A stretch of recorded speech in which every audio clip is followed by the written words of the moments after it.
يا أيها الناس اتقوا ربكم الذي خلقكم من نفس واحدة وخلق منها زوجها وبث منهما رجالا كثيرا ونساء واتقوا الله الذي تساءلون به والأرحام إن الله كان عليكم رقيبا يا أيها الذين آمنوا اتقوا الله وقولوا قولا سديدا يصلح لكم أعمالكم ويغفر لكم ذنوبكم ومن يطع الله ورسوله فقد فاز فوزا عظيما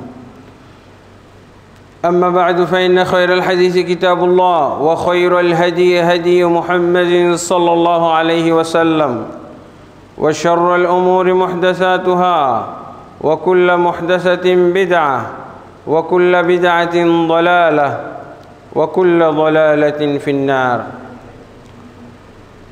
أما بعد فأعوذ بالله من الشيطان الرجيم وما يؤمن أكثرهم بالله إلا وهم مشركون وقال سبحانه وإن تطع أكثر من في الأرض يضلوك عن سبيله وقال النبي صلى الله عليه وسلم افترقت بنو إسرائيل إلى 72 ملة وستفترق أمتي إلى 73 ملة كلها في النار إلا ملة واحدة قالوا من هي يا رسول الله قال في رواية هي الجماعة رواه أصحاب السنن والمسانيد الحمد لله আল্লাহ তাবারক ওয়া তাআলার অসংখ্য অগণিত তারিফাত যে আল্লাহ তাবারক ওয়া তাআলা আমাকে শারীরিকভাবে অসুস্থ থাকা সত্ত্বেও আপনাদের মাঝে আপনাদের দাওয়াতে জুমার খুতবা প্রদান করার জন্য একলারামপুর বড়বাড়ি জামে মসজিদে আল্লাহ আসার তৌফিক দান করেছেন আলহামদুলিল্লাহ রব্বিল আলামিন নবী মুহাম্মদুর রাসূলুল্লাহ সাল্লাল্লাহু আলাইহি ওয়াসাল্লামের প্রতি অসংখ্য অগণিত দুরুদ ও সালাম নাজিল হোক আল্লাহুম্মা সাল্লি আলাইহি আল্লাহুম্মা বারিক আলাইহি আল্লাহুম্মা সাল্লিম আলাইহি অতঃপর সম্মানিত মুসল্লিয়ানে কেরাম আপনাদের এই মসজিদে যে বিষয়ে খুতবা প্রদান করব সেই বিষয়টা মসজিদের পক্ষ থেকে যারা দাওয়াত দিয়েছেন দাওয়াতদাতাদের পক্ষ থেকে আমি ধরে নেব মসজিদ কর্তৃপক্ষের বা মসজিদ কমিটির পক্ষ থেকে এই বিষয় নির্ধারণ করে দেওয়া হয়েছে বিষয়টি হচ্ছে ঈমান আনা সত্ত্বেও যারা প্রকৃত মুসলিম নয় এই বিষয়টা খুবই গুরুত্বপূর্ণ একটা বিষয় যেটা নির্ধারণ করা হয়েছে তো এই বিষয়ে এই বিষয়টা সরাসরি সূরা ইউসুফের 106 নম্বর আয়াত আপনারা যদি এটাও বলতেন যে খুতবার বিষয় হলো সূরা ইউসুফের 106 নম্বর আয়াতের তাফসীর তাও হতো বিষয়টা এত কোরআন এবং হাদিসের দৃষ্টিতে খুবই পরিচিত একটা বিষয় খুবই গুরুত্বপূর্ণ বিষয় কিন্তু আমাদের সামাজিক দৃষ্টিতে সামাজিক প্রেক্ষাপটে মুসলমানদের যে ঈমান ইসলামের দুর্দশা এবং যে করুণ অবস্থা হালাত এই হালাতে এই অবস্থাতে এরকম বিষয় শুনলে জনসাধারণের আগে হুজুররাই খেপবে মুফতি মুহাদ্দিস পীর মুর্শিদরাই খেপে যাবে তার কারণ হচ্ছে যে আমরা যেই ইমানের মধ্যে আছি, যেই ইমান আমরা মানুষকে সবক দিচ্ছি, যেই ইমান শিখাইতেছি, যেই ইমান আমরা এনেছি, যেই ইমান মুরিদরাকে শিখাইতেছি, এই ইমানের বলে, এই ইমানের জোরে তো আমরা আবার জান্নাতের টিকিটও দিচ্ছি, জান্নাতের টিকিট বিতরণ করছি। এই জন্য খেপে যাবে, এই বিষয়ে শুনলেই খেপে যাবে। কে খেপবে আগে? হুজুররা খেপে যাবে। তা আলহামদুলিল্লাহ, এই বিষয়গুলো আলোচনা না করা পর্যন্ত কোনো সমাজের মানুষ প্রকৃত মুসলমান হতে পারবে না, হওয়া সম্ভবই নয়। এই বিষয়ে আলোচনা করতেই হবে, যদিও হুজুরদের অপছন্দ হোক, যদিও এলাকাবাসী অপছন্দ করুক। তা আলহামদুলিল্লাহ, আমি শুনলাম এই মসজিদের আন্ডারে দাওয়া সেন্টার আছে। খুবই সুন্দর কথা। যে সমস্ত যুবক ভাইয়েরা এলাকা নিয়ে চিন্তা করে, মুসল্লিদেরকে নিয়ে চিন্তা করতেছে, তারা মুসল্লিদেরকে সত্যিকার ইমানের উপরে গড়ে তোলার জন্যে, সত্যিকার ইসলামের উপরে গড়ে তোলার জন্যে তারা চেষ্টা করছে, তারা এর জন্য মাথা খাটাচ্ছে, চিন্তা ভাবনা করছে। এই যুবকরা আমি বলতে পারি অবশ্যই মোবারক।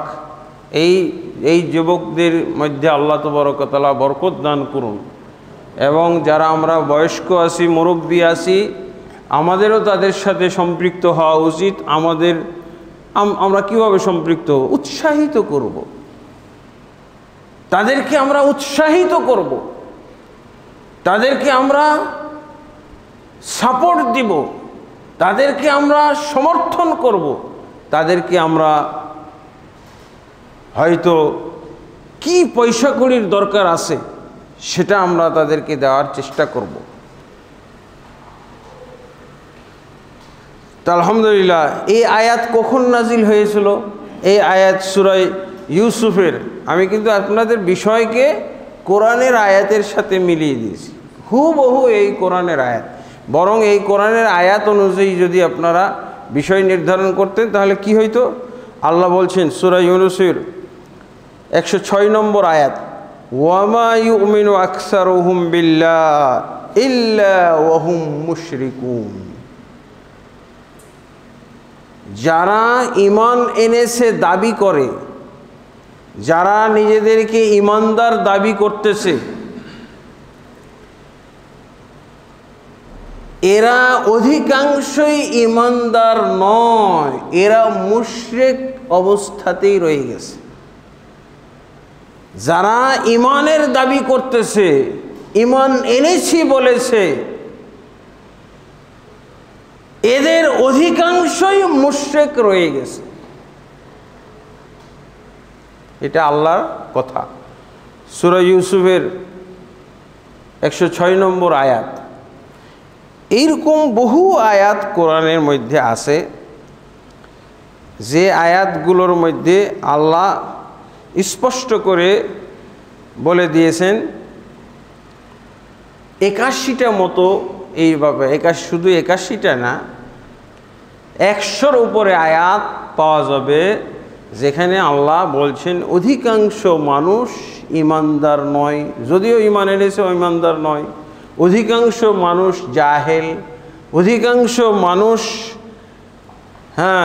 অধিকাংশ মানুষ কি বলে ফাসিক, অধিকাংশ মানুষ কাফের, অধিকাংশ মানুষ জালেম। এইগুলো সব ভাষা কোরআনের বিভিন্ন আয়াতে পাওয়া যাবে।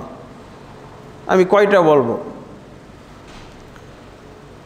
বাল আকসারুহুম লা ইউমিনুন।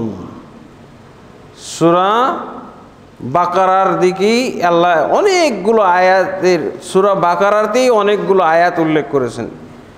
100 নম্বর আয়াত, আয়াত নম্বর 100। এখানে কি বলছেন? আকসারুহুম লা ইউমিনুন, তাদের অধিকাংশই ঈমান রাখে না, ঈমান নেই তাদের। এমনিভাবে সূরা বাকারার আপনি 214 নম্বর আয়াতে একই পাবেন। কি লিখছেন? আল্লাহ বলছেন আকসারুহুম লা ইয়াশকুরুন, অধিকাংশই তারা আল্লাহর শুকরগুজার বান্দা নয়, অকৃতজ্ঞ বান্দা। এইভাবে আপনি সিরিয়ালি সূরা আলে ইমরানে আছে আকসারুহুম ওয়া আকসারুহুমুল ফাসিকুন, তাদের অধিকাংশই হলো ফাসিক, 110 নম্বর আয়াত। এইভাবে সূরা নিসার মধ্যেও আল্লাহ তাবারক ওয়া তাআলা এই একই কথা বলছেন। সূরা আলে ইমরান, সূরা মায়েদা আকসারুহুম ফাসিকুন, এইভাবে আল্লাহ বলতে আছে। এরপরে এক সময় আল্লাহ তাবারক ওয়া তাআলা কি বলছেন যে ওয়ালাকাদ যারানা লিজাহান্নামা কাসীরাম মিনাল জিন্নি ওয়াল ইনস, আল্লাহ এই কথাই বলে ফয়সালা দিয়ে দিয়েছেন কি যে আমি আসলে জাহান্নামকে তৈরি করেছি অধিকাংশ জিন এবং ইনসানের জন্য। জাহান্নাম তৈরি করেছেন আল্লাহ অধিকাংশ জিন ইনসানের জন্য। আর আপনি কি শুনতে চাইতেছেন? এই হলো অধিকাংশের ব্যাপার। তাহলে কিভাবে? এটা আল্লাহ রসুলের যুগে নাজিল হয়েছিল। আল্লাহ রসুল সাল্লাল্লাহু আলাইহি ওয়াসাল্লাম তো দেখছেন, আল্লাহ রসুল সাল্লাল্লাহু আলাইহি ওয়াসাল্লাম যখন তার উপরে কোরআন নাজিল হয়, এই আবু জাহাল, আবু লাহাব এরা কিন্তু নিজেদেরকে ইমানদার দাবি করত। এরা কখনো নিজেদেরকে কাফের বলে নাই, কাফের স্বীকার করে নাই। তারা নিজেদেরকে কেমন ইমানদার দাবি করত? মুহাম্মদের চাইতেও বেশি খাঁটি ইমানদার। এই জন্য আল্লাহ এই কোরআনের আয়াত নাজিল করেছেন। এই যুগেও পাওয়া যাবে যে মুহাম্মদ সাল্লাল্লাহু আলাইহি সাল্লামের যারা আসল অনুসারী, খাঁটি অনুসারী, তাদের চেয়ে যারা শিরক বেদাত এবং কবর পূজা, পীর পূজা, ল্যাংটা ফকির পূজা, মাজার পূজা এর মধ্যে লিপ্ত আছে, নবীর যারা আসল অনুসারী নিজেদেরকে তাদের চেয়ে খাঁটি মুমিন দাবি করে থাকে। তা আবু জাহেল সেই যুগে দাবি করেছিল যে আমি মুহাম্মদের চেয়েও খাঁটি ইমানদার। আর এই যুগেও ওই আবু জাহেল মার্কা লোকগুলো দাবি করে যে ওরাই খাঁটি ইমানদার। এমনকি মক্কা মদিনা তো ইমানদার এরকম নাই। এই কবর মাজার, এই দুর্গন্ধযুক্ত সব শিরক বেদাতের দুর্গন্ধ এবং ডাস্টবিন, যেই দেশকে, যেই সমাজকে শিরক বেদাতের ডাস্টবিন বলা যাইতে পারে, শিরক, এই দেশটা হলো শিরক বেদাতের ডাস্টবিন। এই ডাস্টবিনে যারা এই পচা সড়া দুর্গন্ধযুক্ত জায়গায় বসবাস করে, এরা দাবি করে যে মক্কা মদিনার চাইতেও এরা খাঁটি ইমানদার পাক্কা মুসলমান। এই দেশে কিছু মুসলমান আছে যারা ডাইরেক্ট কোরআন এবং হাদিসের অনুসারী, যারা ডানে বামে সামনে পিছনে উপরে নিচে তাকাবে না, শুধু আল্লাহর এই কোরআন এবং এই কোরআনের সঠিক তাফসির, সহিহ তাফসির। কোরআনের আবার ভ্রান্ত তাফসিরও আছে, কোরআনের কুফরি তাফসির আছে, কোরআনের মুরতাদ হওয়া তাফসির আছে। এই তাফসিরগুলো আমি এরকম খুতবাতে দেখে খুতবা দিয়েছিলাম, সিরিজ খুতবা। এইটা একটা কাফের হওয়া তাফসির। এইভাবে বিভিন্ন দল, আমাদের দেশে বিভিন্ন দলের তাফসির রেখেছে। তাতে কিছু তাফসির আছে কাফের মুরতাদ হওয়া তাফসির, আল্লাহর দিন থেকে বিচ্যুত হওয়া অনিবার্য ফরজ। ওই তাফসির পড়লে, ওই তাফসির আমল করলে, ওই তাফসির বিশ্বাস করলে, এরকম তাফসির আছে। এগুলো আমি সিরিজ আকারে দেখাইছিলাম। 4টা খুতবায় 4 ধরনের তাফসির দেখাইছিলাম। এই জন্য বাংলাদেশের বেদাতি সমাজ আমার বিরুদ্ধে উঠে পড়ে লাগছিল। একেবারে জালের মাছ ধরার যে, মাছ শিকার করার যে জাল, এই জালের মতো করে মামলা সারা বাংলাদেশে ঠুকছিল। হুমকি দিয়েছিল। আলহামদুলিল্লাহ, আল্লাহ তো ওয়াদা করে রেখেছেন, আল্লাহ হক এবং হকপন্থী তাদেরকে বিজয়ী রাখবে, তাদেরকে আল্লাহ হেফাজত করবে। এটা তো আল্লাহর ওয়াদা কোরআনে। তাহলে আমাদের চিন্তা করার কি দরকার? আমরা হক কথা বলবো, হক কথা বলতে হবে, হক কথা বলা ফরজ। ফরজ মাকড়সার জালের মতো মামলা মোকদ্দমা ভরা। জানে যে ছেলেরা আমাকে দাওয়াত দিয়েছে এই মসজিদে, তারা সবাই জানে, সবাই তাদের কাছ থেকে দেখে নিন।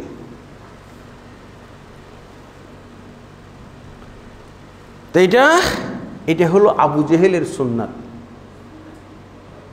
আল্লাহ বলছেন অধিকাংশ যারা ঈমানের দাবি করে, যারা ঈমানদার হওয়ার দাবি করতেছে, এদের অধিকাংশই হলো মুশরিক, অধিকাংশই হলো ফাসিক, অধিকাংশই হলো জাহেল, অধিকাংশই হলো যাদের কাছে ঈমান নাই। এই কথার সত্যতা থাকবে, অবশ্যই থাকবে। সেই যুগে আবু জেহেলের ব্যাপারে কারো সন্দেহ আছে? এই আয়াত তো আসলে প্রথম খেতাব হলো আবু জেহেল। এই জাহেলি সমাজ তারা দাবি করেছিল যে আমরা মুহাম্মদের চেয়েও খাঁটি ঈমানদার। কিভাবে ঈমানদার ছিল? ওদের ঈমানদার হওয়ার অনেক যুক্তি, অনেক দলিলও আছে। তারা এমনি দাবি করে নাই। আপনাদের এই তিতাস মসজিদের এই যে একলারামপুর মসজিদের বেশি দাম নাকি মসজিদুল হারামের দাম বেশি? বলেন তো। যদিও দুইটাই আল্লাহর ঘর, আল্লাহর মসজিদ, কিন্তু ওই মসজিদের ফজিলত এত বেশি যে একলারামপুরে আপনি এক সালাত পড়বেন, এই সালাতটা ওই মসজিদে গিয়ে পড়লে 1,00,000 গুণ সওয়াব পাবেন, আর জামাতে পড়লে 27 লক্ষ গুণ পাবেন। তার মানে আপনি 50-60 বছর এই একলারামপুরের এই মসজিদে সালাত পড়লে যে সালাতের নেকি আপনার আমল নামায় জমা হবে, এক ওয়াক্তের সালাতে সেই নেকি জমা হবে। আলহামদুলিল্লাহ। এই মসজিদ বানাইছিল আবু জেহেলরা। এই জন্য ওদের দাবি যে আমরা মুহাম্মদের চাইতে ঈমানদার বেশি। এই মসজিদ কি মুহাম্মদ বানাইছে নাকি? ইব্রাহিম নবীর বানানো মসজিদ ভেঙে চুরে যখন আবার তৈরি করেছিল, তখন তৈরি করেছিল কারা? এই আবু জাহেল, আবু লাহাব, আবু তালেব, উতবা, শাইবা, ওয়ালিদ বিন মুগীরা। আর মুহাম্মদ সাল্লাল্লাহু আলাইহি ওয়াসাল্লাম তো ছোট মানুষ ছিল, ও তো সভাপতিও না, ও সেক্রেটারিও না, কিচ্ছু না, প্রাথমিক সদস্যও না মসজিদুল হারামের, কাবা ঘর, তাই না? ওদের সূরা তাওবার মধ্যে তো পেয়ে যাবেন, ওরা যে মসজিদ বানাইছিল 17 নম্বর আয়াত। 17 নম্বর আয়াতে পাওয়া যায় যে এই মুশরিকরাই মসজিদ বানাইছিল। তো মসজিদ বানাইলেই সে ঈমানদার হয়ে যাবে তা না, মসজিদ বানাইলেই সে আল্লাহর কাছে ঈমানদার হয়ে গেল এমনটা নয়। মসজিদের কমিটির সভাপতি হয়ে গেলেও ঈমানদার হয়ে গেল তা নয়। ওইদিকে আবু জাহেল আছে সভাপতি, একজন সবচেয়ে ভালো মসজিদ, সবচেয়ে দামি মসজিদের সভাপতি, কাজেই খুশি হওয়ার কোনো কারণ নাই। এই জন্য 18 নম্বর আয়াতে আল্লাহ মসজিদ কমিটির লোকদের কি গুণ থাকতে হবে এটা বলে দিছে। আল্লাহ বলছেন, মা কানা লিল মুশরিকিনা ইয়ামুরু মাসাজিদাল্লাহি শাহিদিনা আলা আনফুসিহিম বিল কুফর উলাইকা হাবিতাত আমালুহুম ওয়া ফিন নারি হুম খালিদুন। সূরা তাওবা 17 নম্বর আয়াত। যখন তারা মসজিদ বানায় তখন তো মুহাম্মদ সাল্লাল্লাহু আলাইহি ওয়াসাল্লাম নবী হয় নাই। কাবা শরীফ যখন জীর্ণ হয়ে বিধ্বস্ত হয়ে যাচ্ছিল, আবার নতুন করে বানাইলো না। এখন যে কাবা তোয়াফ করে আসি, এটা কাদের তৈরি করা? আবু জেহেল, আবু লাহাব, আবু তালেব, আব্দুল মুত্তালিব, এরা তৈরি করছিল। তখন মসজিদ তৈরি করেছে, তারপরও নিজেরাই কাফের মুশরিক, কোরআনের দৃষ্টিতে আল্লাহর দৃষ্টিতে, রাসূলের দৃষ্টিতে তারা কাফের মুশরিক। কিন্তু দেখেন তাদের যতটুকু ঈমান ছিল, সেই ঈমান তাদেরকে কি বলছিল জানেন? যে এটা আল্লাহর ঘর, তোমরা নতুন করে বানাইতেছো, ভেঙে বিধ্বস্ত হয়ে পড়তেছিল, খুলে খুলে পড়তেছিল। অনেক পুরান ঘর না, বাইতুল আতিক, কোরআনেই নাম বলা হয়েছে আল বাইতুল আতিক, ওয়াল ইয়াতাওয়াফু বিল বাইতিল আতিক, সূরা হজ্জের মধ্যে আছে। তারা যেন আল্লাহর পুরান ঘরের তওয়াফ করে, ঘরের নামই পুরান। তো এই পুরান ঘর বিধ্বস্ত হয়ে যাচ্ছিল, তখন তারা মিটিং করলো যে এই ঘর তো আবার, আর এটাই ছিল তাদের ব্যাংক ঘর, জাহিলি যুগের ব্যাংক ছিল এটা। বাস যার যা সম্পদ, সোনা দানা বস্তা আকারে, হ্যাঁ, ব্যাগে ভরে সব এগুলো নাম লিখে কাবা ঘরে রেখে আসতো, নিরাপদ। যত মক্কাবাসী লোক, আরবের লোক, সবাই ওই কাবা ঘরে বস্তা রেখে আসতো, স্বর্ণের বস্তা, রূপার বস্তা। আজকাল আমাদের যে মুসলমান, পাক্কা মুসলমান, এখন যদি রাখা হয় খুঁজে পাওয়া যাবে না, কাবা ঘরেও না, যদি ফ্রিভাবে ঢুকতে দেওয়া যায়। এই বাঙালি সব আলহাজ, এই আলহাজরা চুরি করে নিয়ে আসবে, আলহাজ। আর ওই যুগে কি করতো, খালি বস্তাগুলো এটি কার বস্তা দেখি, ও অতবার বস্তা, এত তার সোনা রেখে দিত, এটা কার বস্তা, খালি দেখতো আর রেখে, আমার একটুক, আচ্ছা থাক। কিন্তু কেউ কারোটা নিত না। কাবা ঘরের মধ্যে যেটা রাখা হয়েছে এইটা কেউ এক চুল পরিমাণ সরাইত না। এই মুসলমান আছে বলেন? আমি তো একবার বিপদে বেড়ে গেলাম, চাঁপাইনবাবগঞ্জে গেছি, হ্যাঁ, বাস থেকে নামছি, নেমে একটা মসজিদে গিয়ে ঢুকছি। মসজিদটা বারান্দায়, কিন্তু গেট খোলা। কিছুক্ষণ পর মুয়াজ্জিন আসলো, আজান দিল, মানে আমরা আজানের আগেই নামছি গাড়ি থেকে। পরে ইমাম, মুয়াজ্জিন, কমিটির লোক আস্তে আস্তে মসজিদে ফজরের সালাত পড়তে এসে দেখে ফ্যান নাই, চোরে নিয়ে গেছে। কিভাবে? কোরআনকে স্তূপ করে, কোরআনের উপরে দাঁড়ায় ঘড়িটাও খুলে নিয়ে গেছে। কত পাক্কা মুসলমান এই যুগে আমরা বসবাস করি। জাহিলি যুগও এত নিকৃষ্ট লোক ছিল না। আবু জাহালও এত নিকৃষ্ট মুসলমান দেখে নেই যেই মুসলমান এখন আমরা দেখি। আমাদের ডানে বামে, সামনে পিছনে, উপরে নিচে, হাটে বাজারে যাদের সাথে আমাদের সংঘর্ষ হয়, ঠেলাঠেলি হয়, এই মুসলমান আবু জেহেলও দেখে নাই, আবু লাহাবরাও দেখে নাই।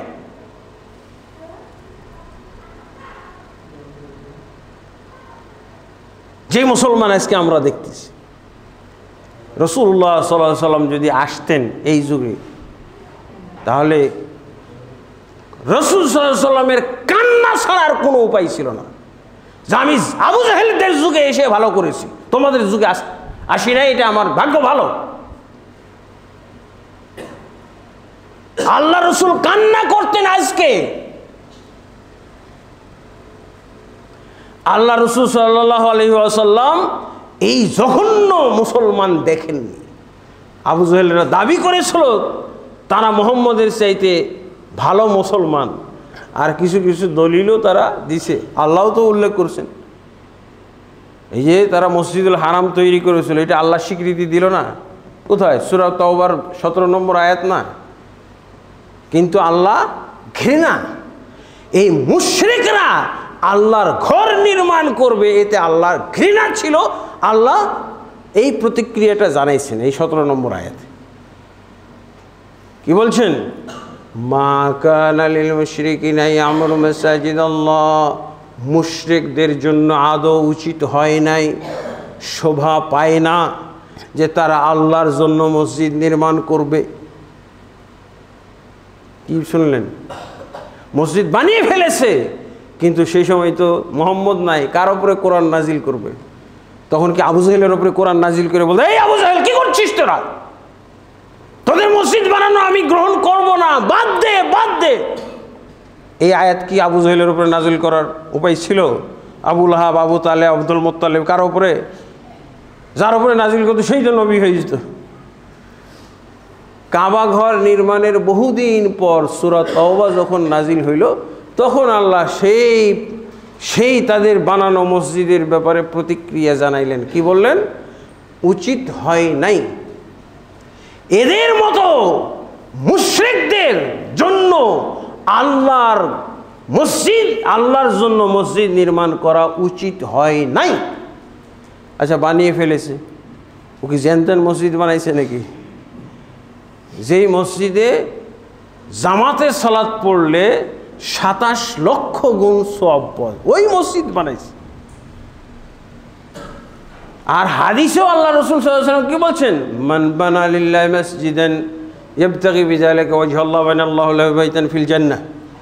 যে ব্যক্তি আল্লাহর সন্তুষ্টি লাভের জন্য একটি মসজিদ নির্মাণ করবে, আল্লাহ তাবারক ওয়া তাআলা তার জন্য জান্নাতে অট্টালিকা নির্মাণ করবেন। আল্লাহু আকবার, সুবহানাল্লাহ। এটা কিন্তু এই মসজিদের যারা নির্মাণে শরীক হয়েছেন তাদের জন্য এই সুসংবাদ। কিন্তু আবু জাহেলরা যে পৃথিবীর সর্বশ্রেষ্ঠ মসজিদ বানিয়ে কমপ্লিট করে ফেলছে, কমপ্লিট না, একটা অংশ বাদ রেখেছিল কেন জানেন? যে হালাল টাকা কুলাই নাই। ইব্রাহিম নবীর ভিত্তি হলে এইটা, কিন্তু হালাল টাকার অভাবে ভাঙছে ঠিকই, কিন্তু আর বানাইতে পারে না। এইটুক বাকি রেখে দিয়েছে। দেখবেন ওটা বাউন্ডারি দেওয়া আছে, এটাকে বলা হয় হিজরে ইসমাইল হাতিমুল কাবা। তওয়াফ করার সময় এই ফাঁকা জায়গাটাও তওয়াফ করতে হয়, কারণ এটা কাবারই অংশ। কিন্তু ওরা হালাল টাকার অভাবে এই অংশের উপরে ঘর নির্মাণ করে নাই। আমাদের এখনকার মুসলমান খুঁজে পাওয়া যাবে? হুজুরও তো খুঁজে পাওয়া যাবে না, কোনো পীর মুর্শিদও খুঁজে পাওয়া যাবে না যারা মসজিদ নির্মাণের জন্য হালাল টাকার শর্ত করবে। পাক্কা ঘুষখোর, দুর্নীতিবাজ, হারামখোর, তার কাছে হুজুর যে চান্দা চায় যে মসজিদের জন্য দান করেন 5 লক্ষ টাকা, আর ওই ঘুষখোর হারামখোর ওই তার ঘুষের টাকা দিয়ে দেয়, মসজিদ বানায়। আর এই হুজুর, ইমাম সাহেব, খতিব সাহেব, মুতাওয়াল্লি সাহেব বলারও সাহস পায় না যে মার্চেন্ট সাহেব এটা আল্লাহর ঘর, হালাল টাকার থেকে দিন। বলার সাহস আছে? বলেন, কয়জনের সাহস আছে? বলতে তো পারবে না। আর ওরা শর্ত করে দিয়েছিল, খবরদার কেউ যেন এই আল্লাহর ঘর নির্মাণ। আবু জেহেল, আবু লাহাব, যাকে আপনি গালি দেন, যাকে আপনি কাফের মনে করেন, আপনি ওজন যদি করা হয়, আপনি হুজুরও পাল্লায় ওই আবু জেহেলের চাইতে কম হয়ে যাবে, হালকা হয়ে যাবেন। আবু জেহেলের পাল্লা ভারী হবে। আমাদের দেশে এই হলো অবস্থা, বাস্তব। চাই না, এই কথাটাও বলার সাহস নেই আল্লাহর ঘর মসজিদ বানাবো হালাল টাকা দিয়ে। বলতে পারবে? তাহলে বুঝেন পরিবেশটা কত জঘন্য। আল্লাহ রাসূল সাল্লাল্লাহু আলাইহি ওয়াসাল্লাম বর্তমান যুগে আসলে এত তার দাওয়াত সফল হইতো না, সেই যুগে যেভাবে সফল হয়েছিল। এই যুগে মুহাম্মদ সাল্লাল্লাহু আলাইহি ওয়াসাল্লাম আসলে, এই যুগে এই পীর মুরিদ এবং মাজার কবরের যুগে যদি আসতো, তাহলে চরমনাই পীর বলতো আগে আপনি আমাদের স্বীকৃতি দেন, চরমনাই পীর হক, এটা আগে স্বীকৃতি দেন, তারপরে আপনার উপরে ঈমান আনবো। সরসিনা বলতো আমাদের আগে স্বীকৃতি দেন, আমরা হক, তাহলে স্বীকৃতি ঈমান আনবো।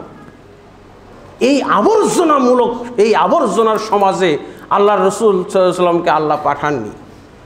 এইসব শর্ত শুনতে হইতো, এইসব শর্ত শুনতে হইতো, মাইজ ভান্ডারওয়ালাদের কাছে যে বলতে হইতো, একই কথা বলতো, আমাদের আগে স্বীকৃতি দেন। এই হলো অবস্থা, দুরবস্থা। অনেক তারা ইমানের কাজ করত, এই জন্য তো আল্লাহ বলছেন তারা ইমানের কাজ করতেছে বটে, ইমানদারের মতো কাজ করতেছে বটে, কিন্তু তারা ঈমানদার নয়। সূরা ইউসুফের 106 নম্বর আয়াত। ওরাই যদি ঈমানদার, কাবা ঘর বানিয়ে ঈমানদার না হইতে পারে, তা আমি মসজিদ, বাংলাদেশের মসজিদ বানাইয়া কিভাবে হব? তারপর আল্লাহ কি বলছেন এই আয়াতের মধ্যে? আমরা যেমন বলি যা করে ফেলছে তো কবুল করে নিলাম, যা করে ফেলছো যখন, বানাই ফেলছো যখন, ঠিক আছে আমি কবুল করলাম। এটা কি বলছে আল্লাহ? কি বলছে শুনবেন? এই আয়াতের শেষে বলছেন উলাইকা হাবিতাত আমালুহুম, এরা হলো সেই লোক, সেই ব্যক্তি, এরা হলো সেই সমাজের লোক যাদের এই সুন্দর আমল, মসজিদুল হারাম বানানোর আমল, কাবা ঘর তৈরি করার মতো এত সুন্দর, এত সৎ আমল আমি আল্লাহ কি বরবাদ ঘোষণা করলাম দুনিয়াতে। আখেরাতে যাওয়ার আগেই দুনিয়াতে আল্লাহ ঘোষণা করে দিয়েছে, তোমাদের এই মসজিদুল হারাম বানানো, তোমাদের এই কাবা ঘর বানানোর এই সৎ আমল আমি আল্লাহ হাবিতাত, বাতিল ঘোষণা করলাম। এখন কি হবে? আমরা তো জানি যে মসজিদ নির্মাণ করলে জান্নাত পাওয়া যায়। আর আল্লাহ কি বলছেন জানেন এই আয়াতের শেষে? উলাইকা হাবিতাত আমালুহুম ওয়া ফিন নারি হুম খালিদুন, এই কাবা ঘর নির্মাণকারীরা জাহান্নামের চিরন্তন অধিবাসী। বুঝা গেছে? এরপরে আল্লাহ বলছেন যে হ্যাঁ, মসজিদ তাহলে কারা বানাবে?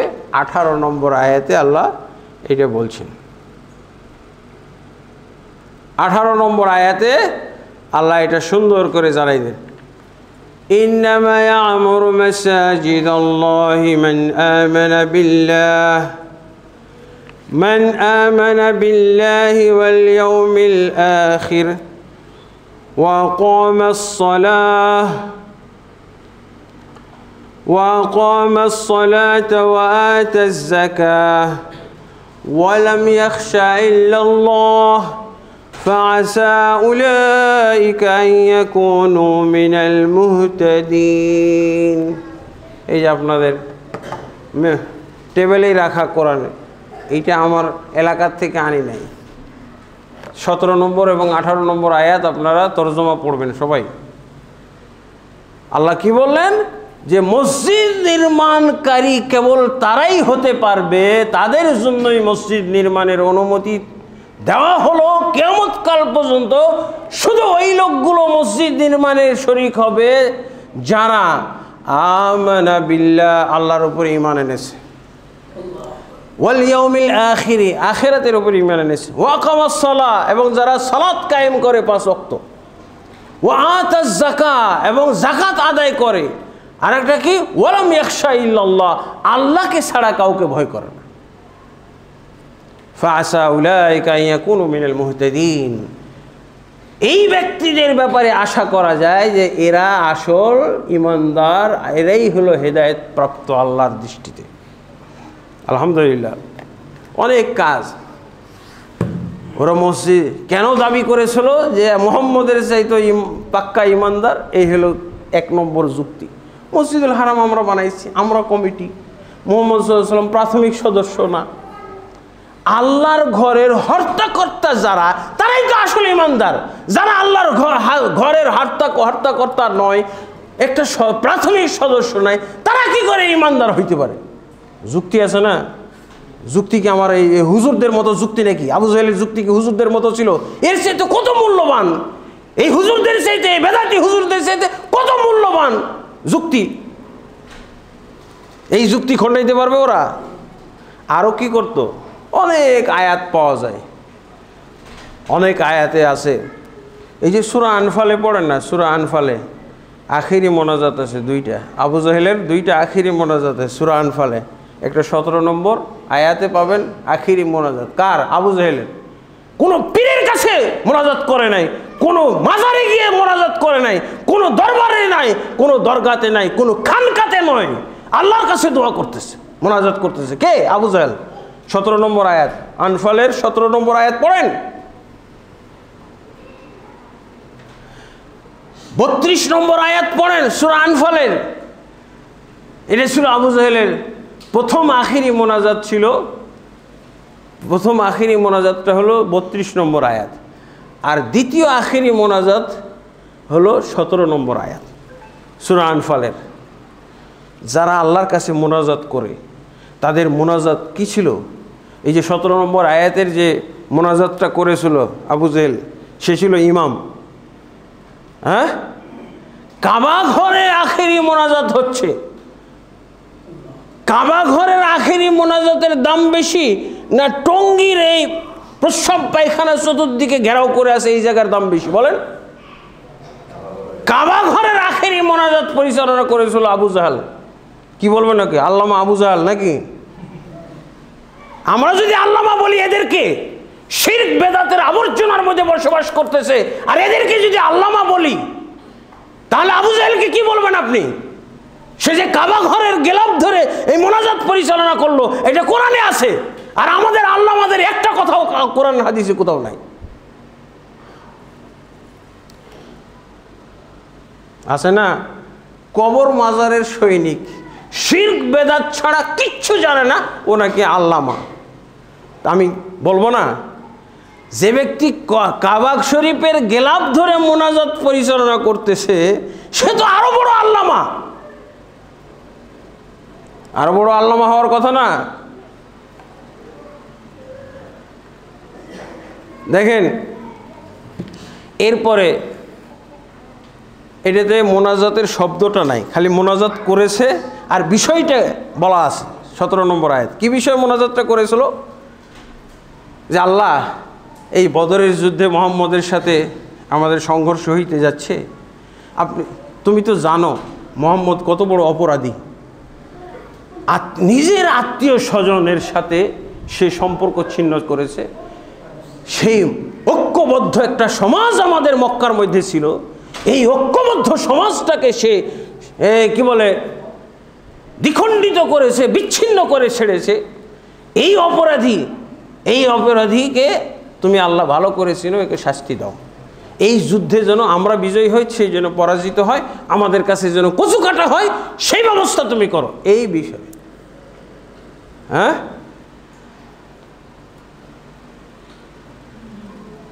এই দোয়া, এইটা ছিল তার আখিরি মোনাজাত, প্রথম 17 নম্বর সূরা আনফালের।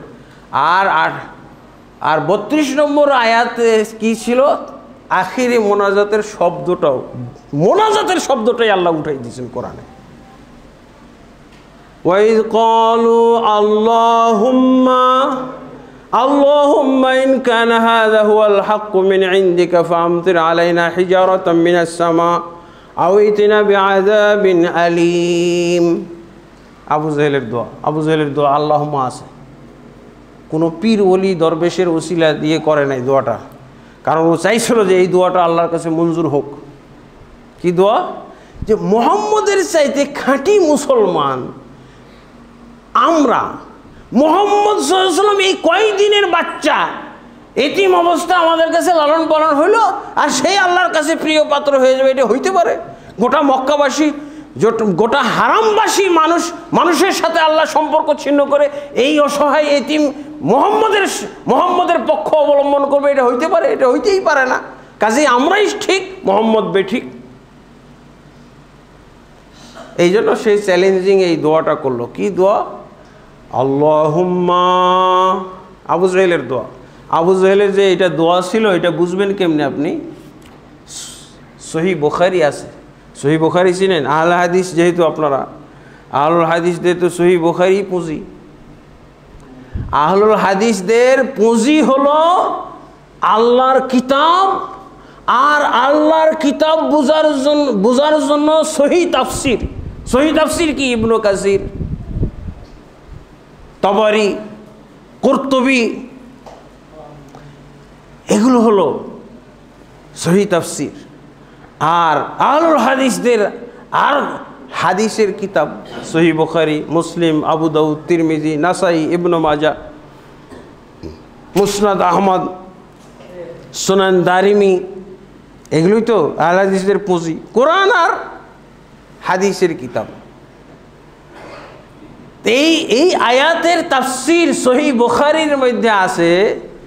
এই যে সূরা আনফালের 32 নম্বর আয়াত, ওয়াইজ ক্বালু, স্মরণ করো মুমিন মুসলিমরা যখন আবু জেহেলের সমাজ, জাহিলি সমাজের লোকেরা আল্লাহর কাছে মোনাজাত করলো, দোয়া করলো। কি দোয়া করেছিল? আল্লাহুম্মা, হে আমাদের আল্লাহ, ইনকা হাযা হুয়াল হক। এবার বুঝেন, আমি যে কথাটা বললাম এইটার সরাসরি দলিল দেখেন। তারা মুহাম্মদ সাল্লাল্লাহু আলাইহি সাল্লামকে হক মনেই করত না, তারা মুহাম্মদ সাল্লাল্লাহু আলাইহি সাল্লামকে 100% বাতিল মনে করত। আর আবু জাহাল আর জাহিলি সমাজের লোকগুলো নিজেদেরকে 100% হক বলতো। যেমনভাবে আমাদের বর্তমান যুগে বেদাত আর শিরকের আবর্জনায় বসবাস করে, অথচ তারা সাইনবোর্ড লাগাই নিয়েছে আহলে হক, সাইনবোর্ড দিছে হক ও হক্কানিয়তের মুখপাত্র, হকপন্থী। আহলে হাদিস ও হকপন্থীদের মধ্যে বাহাস, আহলে হাদিস ও আহলুস সুন্নাতের মধ্যে বাহাস। এই শিরক বেদাতের আবর্জনায় বসবাসকারী এই হুজুরগুলো বলে কি যে আহলে হাদিস হলো বাতিল ফেরকা। হাসবেন না কাঁদবেন? আবু জাহেলও হাসতো। বলে কি এরা? এদের সম্পর্ক মুহাম্মদের সাথে সরাসরি। আর এদেরকে বলছে এই বেদাতির পাল, এই মুশরিকের পাল, বলতেছে এরাই হলো ফেরকা বাতেলা। সি সি সি, আহলে হাদিসকে ফেরকা বাতেলা বলে কারা? শুধু শিরক চিনে যারা, শুধু বেদাতের তারা 100% বলা যেতে পারে ধারক বাহক, তারাই বলতেছে আহলে হাদিস হল ফেরকা বাতেলা। তো এদের বলাটাকে কি বলবেন? আবু জাহেল যেমন মুহাম্মদ সাল্লাল্লাহু আলাইহি সাল্লামকে ফেরকা বাতেলা বলছিল, ওরকমই আবু জাহেলের সুন্নত এটা। বেদাত এবং কবর, মাজার, দরগা, দরবের এবং দেখা যায় যে ফিরকাবন্দির মধ্যে ডুবে আছে, বেরেলভি এবং দেওবন্দি আবর্জনার মধ্যে পড়ে আছে, ফিরকাবন্দির আবর্জনার মধ্যে পড়ে আছে। যারা কোনো ফিরকাবন্দিকে পছন্দ করে না, যারা সরাসরি কোরআন এবং সহিহ হাদিস মানবে, মানার যারা মানসিকতা রাখে, মানার পক্ষে যারা কথা বলে, তাদেরকে বলতেছে ফিরকা বাতেলা। তা আবু জাহেলের সুন্নত হইল না এটা? যেমন মুহাম্মদকে তারা ফেরকা বাতেলা বলেছিল, ঠিক তাদের মতোই এরা যারা মুহাম্মদ সাল্লাল্লাহু আলাইহি ওয়াসাল্লামের সরাসরি অনুসারী, নির্ভেজাল অনুসারী, যারা কোরআন সুন্নাহর মাধ্যমে কেবল আল্লাহ তাবারক ওয়া তাআলার সাথে সম্পর্ক স্থাপন করতে চায়, যারা কেবল হাদিস এবং হাদিসের গ্রন্থগুলোর মাধ্যমেই রাসূলের সাথে তারা ভালোবাসা স্থাপন করতে চায়, অনুসরণ করতে চায়, তাদেরকে ফেরকা বাতেলা মানে কি? এটা আবু জাহেলের সুন্নাত, এটা আবু লাহাবের সুন্নাত, এটা উতবা সাইবা ওয়ালিদ বিন মুগীরা সেই জাহিলি সমাজের সুন্নাত ছাড়া আর কিছুই নয়।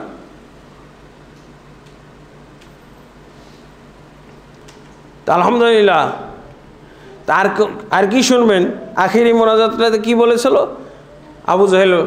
আবু জাহেল ছিল এই আখিরি মোনাজাত পরিচালনাকারী। আমাদের দেশের আখিরি মোনাজাত পরিচালনার জন্য দিল্লি থেকে আনা হয়, তাই না? আর মক্কার পবিত্র নগরীতে মক্কারই হুজুর আল্লামা আবু জাহাল সে মোনাজাত পরিচালনা করতেছে। কি বলছে? আল্লাহুম্মা, হে আমাদের আল্লাহ, ইনকানা হাযা হুয়াল হাক্কু, যদি এই ব্যক্তি হক হয়ে থাকে, এই ব্যক্তি যা বলে এটাই যদি হক হয়ে থাকে, ফামতির আলাইনা হিজারাতাম মিনাস সামা, তাহলে আমাদের উপরে তুমি আসমান থেকে গজবের পাথর নাজিল করো। আও ইতিনা বিআযাবিন আলিম, অথবা দ্বিতীয় অপশন, যে কোনো কষ্টদায়ক শাস্তি আমাদের উপরে দাও। এর কেমন ব্যক্তির মোনাজাত? যে বিশ্বাস করে 100% আমরা হক আর 100% মুহাম্মদ এবং আবু বকরের দল সব বাতিল, এই ব্যক্তির মোনাজাত এটা। বোঝা গেছে? কেন এই দোয়াটা কখন করে? যখন নিজেদেরকে 100% হক মনে করতে পারে। এই জন্য তো আমরা কিন্তু অনেক সময় বলি যে আমাদেরকে যারা আহলুল হাদিস, যারা হক্কানি আলেম, সত্যিকার যারা কোরআন সুন্নাহর আলেম, তাদেরকে এই বেদাতির দল বেদাতির পাল বলে। এরা হলো ইহুদির দালাল, এরা হলো খ্রিস্টানের দালাল, এরা হলো হিন্দুদের দালাল, এরা হলো রিয়ালখোর, এরা হলো ডলারখোর, এরা পেট্রো ডলার খায়।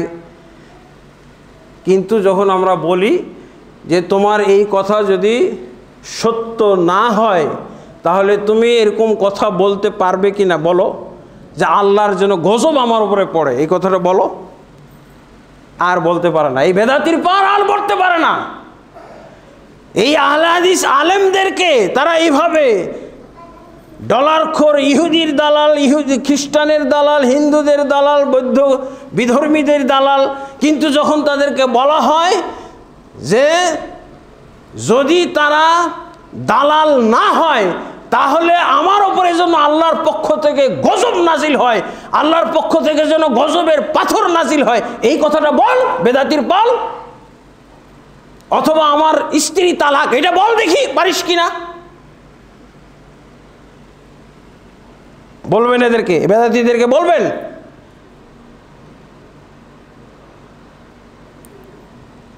দেখেন আবু জাহেল ঠিকই বলেছে তার বিশ্বাসের উপরে, কতটুকু বিশ্বাস এদের নাই। যদিও আবু জাহেলের সুন্নাত কবর পূজা করে, পীর পূজা করে, মাযহাব পূজা করে, তরিকা পূজা করে যদি হকের দাবি করে তাহলে অবশ্যই এই দাবি আবু জাহেলের সাথে মিলেছে, কোনো সন্দেহ নাই।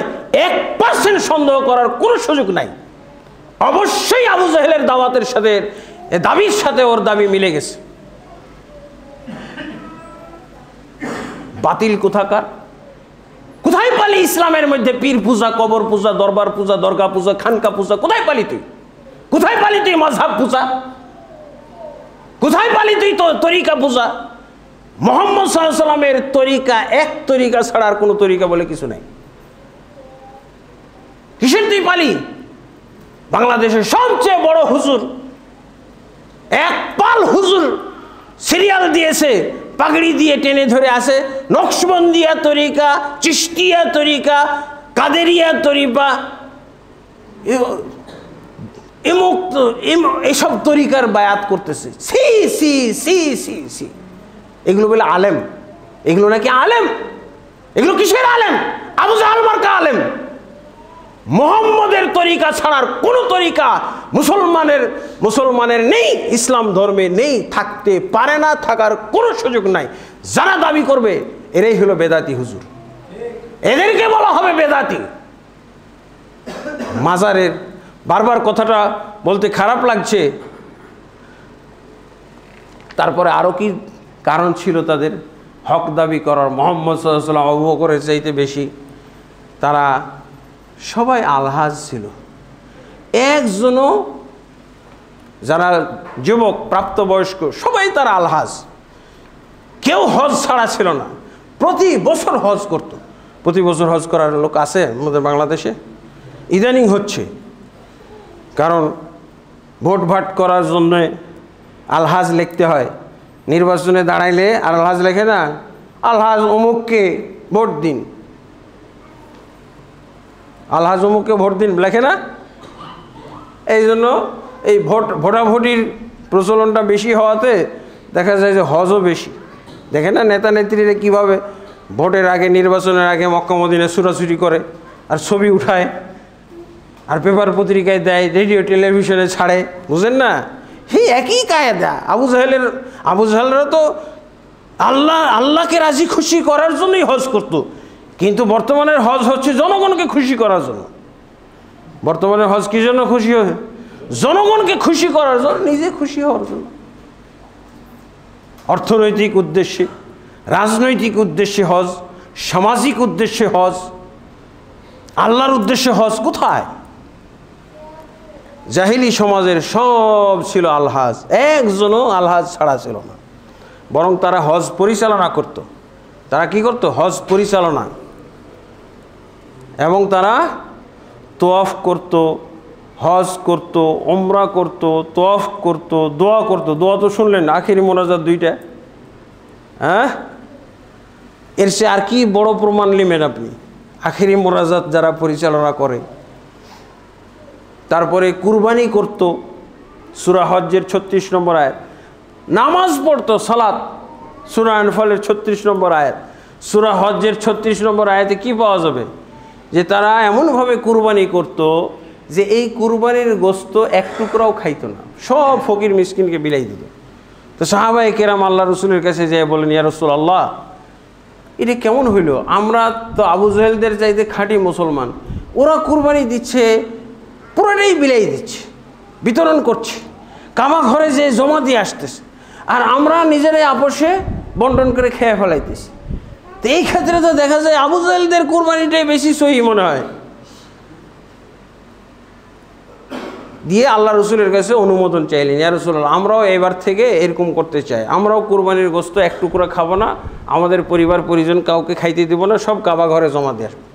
আল্লাহ রসুল সাল্লাল্লাহু আলাইহি ওয়াসাল্লাম তখনই এই কোরআনের আয়াতটা নাজিল হলো, সূরা হজ্জের 36 নম্বর আয়াত, লা ইয়ানালুল্লাহু লুহুমুহা ওয়ালা দিমাউহা ওয়ালাকিন ইয়ানালুহুত তাকওয়া মিনকুম। আল্লাহর কাছে রক্ত মাংস, কুরবানির পশুর রক্ত মাংস কিছুই পৌঁছে না। তার মানে পৌঁছানোর চেষ্টা করা হচ্ছে, কে বা কারা করতেছে, কিন্তু আল্লাহ এটার প্রতিবাদ দিলেন, প্রতিবাদ নাজিল করলেন, আল্লাহর কাছে কুরবানির পশুর রক্ত মাংস কিছুই পৌঁছে না। কি পৌঁছে? ওয়ালাকিন ইয়ানালুহুত তাকওয়া মিনকুম, তোমাদের পক্ষ থেকে যে আল্লাহ তাকওয়াটা, এই যে আল্লাহ ভীতি, আল্লাহর মহব্বত, আল্লাহকে সবচেয়ে বড় মনে করা, এইটাই আল্লাহর কাছে পৌঁছে। গোস্ত কে খেলো না খেলো, রক্ত কোথায় প্রবাহিত হলো না হলো, এটা আল্লাহর দেখার বিষয় না। আল্লাহর কাছে দেখার বিষয় হলো কুরবানি দেওয়ার সময় আল্লাহু আকবার যে বলেছিল, আল্লাহর জিকির করেছিল, আল্লাহকে যে ভয় করেছে, আল্লাহকে মহব্বত করেছে, এই মানসিকতাটাই আল্লাহর কাছে ইবাদত, এটাই আল্লাহ গ্রহণ করেন। এটাই হলো জবাব। এবার সাহাবায়ে কেরাম প্রবোধ লাভ করলেন, আল্লাহ তাদের সাপোর্টে কোরআনের আয়াত নাজিল করে দিলেন। এই আয়াতটা কিন্তু কুরবানির ঈদ আসলে আমরা মেম্বরে পাঠ করি, কিন্তু এর সাবাবুন নুজুল, এই আয়াত নাজিল হওয়ার কারণ কি, এটাও একটু বিশ্লেষণ করা দরকার। আপনারা দেখবেন তাফসীর ইবনে কাসিরের মধ্যে এই আয়াত, এইটা হলো কাদের কুরবানি? আবু জাহেলদের কুরবানির ব্যাপারে নাজিল হয়েছিল এই আয়াত, এত সুন্দর করে কুরবানি। এই জন্য আমি বলেছি যে এই বিষয়ে ওয়াজ করা খুবই জরুরি। আজকে আল্লাহ রসুল সাল্লাল্লাহু আলাইহি ওয়াসাল্লাম যদি ইমানের দাওয়াত দিতে আসতেন, খুব কঠিন পরিস্থিতিতে পড়তে হইতো। চরমনায়ের মুরিদ হওয়ার দাওয়াত দেওয়া হইতো আল্লাহ রসুলকে, যে আপনার দাওয়াত শুনবো, আগে আমাদের দাওয়াতটা কবুল করেন, আমার হক্কানি হুজুরের মুরিদ হন আগে। ইন্না লিল্লাহি ওয়া ইন্না ইলাইহি রাজিউন বলে কি এগুলো? শয়তানি কথাবার্তা। হ্যাঁ, আপনি আল্লাহ রসুলের হাদিস থাকতে, আল্লাহ রসুল সাল্লাল্লাহু আলাইহি ওয়াসাল্লাম যেই জীবন ব্যবস্থা দিয়ে গেছেন, এই কোরআন থাকতে আমি কিসের এই সব বন্ডদের মুরিদ হব? কেন? আমি আল্লাহর মুরিদ হব, আমি রসুলের অনুসারী হব, বাস, এর বাইরে আর কিচ্ছু নাই। সব হলো ভণ্ডামি, সব হলো দুষ্টামি, সব হলো এই ইসলাম নিয়ে, ইমান নিয়ে ছিনিমিনি খেলার অন্তর্ভুক্ত বিষয়। বলেন, আপনি চিন্তা করে দেখেন, আজকে যদি আল্লাহর রসুল আসতেন কি দশাটা হইতো। একমাত্র আহলে হাদিসদের সমাজে আল্লাহ রসুল সাল্লাল্লাহু আলাইহি ওয়াসাল্লাম চান্স পাইতেন, আর কোন সমাজে চান্স দেওয়া হইতো না আল্লাহ রসুল সাল্লাল্লাহু আলাইহি ওয়াসাল্লামকে। সব এক একজন ভণ্ড নিয়ে পড়ে আসে। এই ভণ্ডের শর্ত অনুযায়ী আপনি কোরআন, আপনি দেখেন না, আপনার কোরআন মানবে না তারা, আপনার হাদিস মানবে না। কারণ কি? হুজুরের মুরিদ আমি, প্রকৃত মুমিন হইতে হবে। আলহামদুলিল্লাহ, আমার এই বইটার মধ্যে কালেমার মর্ম কথা বই, আপনারা যে বিষয়ে খুতবা দিয়েছেন আমাকে, হুবহু এই বিষয়টা আমার এই বইয়ের মধ্যে এসে গেছে। ইমানদার 4 প্রকার। প্রকৃত মুমিন, প্রকৃত মুমিন হইলে কি করতে হবে? অবশ্যই কোরআন সুন্নাহ অনুযায়ী তার প্রত্যেকটা আমল, আকীদা, আখলাক, তার হালাল হারাম, তার সব কিছু মিলতে হবে কোরআন সুন্নাহর সাথে। আর এছাড়া আরও 3 প্রকার প্রকৃত ইমানের বাইরে আরও 3 প্রকার ইমানদার আছে। তারা হলো, এই যে 1 নম্বর, 81 পৃষ্ঠা থেকে পড়া শুরু করবেন। ইমানের সংজ্ঞা অনুযায়ী ইমানদারদের 4টা প্রকার। প্রথমেই হলো প্রকৃত ইমানদার। এরপরে দ্বিতীয়টা হলো মুনাফেক প্রকৃতির ইমানদার, মুনাফেক মার্কা ইমানদার। মুনাফেকরা দাবি করে যে আমরা ইমানদার, কিন্তু আসলে তারা ইমানদার নয়। দ্বিতীয় পর্যায়ে তৃতীয় ইমানদার হলো ফেরাউন মার্কা ইমানদার। কারণ ফেরাউনের ইমান ছিল, কী ধরনের ইমান ছিল সেই ইমানের পরিচয়টা আমি কোরআন থেকে তুলে ধরেছি। ফেরাউন কালেমা পাঠ করেছিল, ফেরাউন কালেমা পাঠ করে কিন্তু ইমান এনেছিল মৃত্যুর আগে। সেই ঘটনাটা এখানে আমি উল্লেখ করেছি। ফেরাউন মার্কা ইমানদার। আমাদের সমাজে যে, আমাদের বর্তমান বিশ্বে যে 200 কোটি মুসলমান শোনা যায়, বাংলাদেশে 95% মুসলমান শোনা যায়, এগুলো হলো এই পরে 3 প্রকার ইমানদারের মধ্যে মুনাফিক মার্কা পাবেন। প্রকৃত ইমানদার হয়তো 1%ও আছে কিনা। মসজিদুল হারামের খতিবের আমি এখানে কোটেশন উল্লেখ করেছি। মসজিদুল হারামের খতিব উনি বলেছেন যে বর্তমান বিশ্বে যদি ইমানদার খোঁজা যায়, প্রকৃত ইমানদার, তাহলে 1000-এ 1জন পাওয়া যাবে কিনা সন্দেহ। এটা কার কথা? মসজিদুল হারাম। আমরা তিতাস এলাকায় কোনো মসজিদুল হারাম আছে নাকি? মক্কার মসজিদুল হারামের কথা আমি বলছি, তিতাস এলাকার মসজিদুল হারামের কথা বলি নাই। এখানে মসজিদুল হারামের খতিব বলছেন যে 1000-এ 1জন ইমানদার আছে কিনা সন্দেহ। বাংলাদেশে শতকরা 98 জন হলো বেনামাজি। হুজুরও বেনামাজি আছে। হুজুর বেনামাজি থেকে খালি নাই, হয় হুজুর সত্যি বেনামাজি, 5 ওয়াক্ত সালাত পড়ে না, অথবা হুজুর বেনামাজি তৈরি করে। এই 2 অবস্থার মধ্যে আছে। যদি নিজে নামাজ পড়ে তো দেখবেন এমন ফতোয়া দিচ্ছে যে যার মাধ্যমে বেনামাজি হচ্ছে। ওকে যে জিজ্ঞেস করেন নামাজ না পড়লে কি হয়, বলছে নামাজ না পড়লেও মুসলমান থাকে। তো দরকার কি তাহলে? আমার নামাজ পড়ার দরকার কি? এমনি ঝামেলা লাগে, কষ্ট লাগে, তো নামাজ না পড়া মুসলমান আমি। বড় হুজুরকে যাই জিজ্ঞেস করেন, আপনি দেওবন্দে যে জিজ্ঞেস করেন, হাটহাজারিতে যে জিজ্ঞেস করেন, আপনি যত বড় বড় হুজুর আছে কেন্দ্রীয় মসজিদে জিজ্ঞেস করেন নামাজ পড়লে কি হয়, বলছে নামাজ পড়লে মুসলমান থাকে না, থাকে না। বলবে মুসলমান থাকে, কিন্তু কোথায় মুসলমান থাকে না? নামাজ না পড়লেও মুসলমান থাকে, যাকাত না দিলেও মুসলমান থাকে, হজ না করলেও মুসলমান থাকে, সিয়াম না করলেও মুসলমান থাকে। মুসলমান কখন থাকে না? মাযহাব না মানলে। ইন্না লিল্লাহি ওয়া ইন্না ইলাইহি রাজিউন। যদি জিজ্ঞেস করেন হুজুর তো মাযহাব মানে না, বলছে তাহলে তো মুসলমানই না। হুজুর তো পীরও মানে না, তবে ও জান্নাতে তো যাইতে পারবে না। কিসের মুসলমান? নিয়ে যাবে কে জান্নাতে? এই হলো কাহিনী, এই হলো বাস্তব অবস্থা। ইন্না লিল্লাহি ওয়া ইন্না ইলাইহি রাজিউন। এই জন্য আমি বললাম জনগণ তো পরের কথা। হুজুরই হলো 2 প্রকার, হয় নিজেই সে বেনামাজি, আর না হয় ফতোয়া দিয়ে বেনামাজি বানাইছে। এতগুলো ফতোয়া দিয়ে বেনামাজি বানাইছে, তাহলে হুজুরই দায়ী না? এই বেনামাজির পক্ষে, বেনামাজির ব্যাপারে 18টা কারণ আমি উল্লেখ করেছি, না কি 10টা কারণ উল্লেখ করেছি। আমাদের ভারতবর্ষে, বাংলাদেশে এত বেনামাজি কেন? তার মধ্যে একটা হলো 10টার কারণের মধ্যে একটা হলো হুজুর। হুজুরদের কারণে এত বেনামাজি। বহু হুজুর আমার কাছে ধরা খাইছে বেনামাজি, বহু বক্তা ধরা খাইছে আলহামদুলিল্লাহ বেনামাজি। ফেরাউন মার্কা মুমিন। তো ফেরাউন কি করেছিল? মৃত্যুর সময় সে লা ইলাহা ইল্লাল্লাহ পড়ছিল। আমানতু আন্নাহু লা ইলাহা ইল্লাল্লাযী আমানাত বিহি বানু ইসরাঈল ওয়া আনা মিনাল মুসলিমিন। আমন্ত বলে লা ইলাহা ইল্লাল্লাহ বলে বলছে আমি মুসলমান হয়ে গেলাম। মুসলমান হয়েছে।